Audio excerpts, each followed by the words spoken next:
Go ahead. This is another vitreous wheel. I'm not really sure where the names came from. I know one went into ovens and one went into kilns, and the process was a little different. Everything I ever ran was making vitreous wheels, so I don't have much experience with the resinoid. But it was an interesting process. At one time, there was a whole pile of wheels down by the Cortland plant right after they closed. You can see like there's a nice blue there, and this is kind of a pinkish, but they had a whole huge pile of all these bad wheels.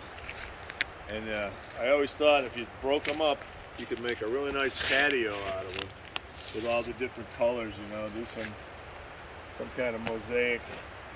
But that pile went fast. I think a lot of the people had the same idea. That pile didn't last very long. So it had to be back here a little bit. The sheds, I was describing them, they were just open pits. When the train came in with grain, they would shut the whole mill down and just send everybody out here to unload the cars, as long as it took, a day or two sometimes. And a lot of that, you'd shovel it out of the car with a shovel, but some of the rocks were so big, they said they'd just give you a pair of gloves and you just threw it out. You know, it sounded like rough work. But the shed was fascinating, and I'll add a still picture of this presentation.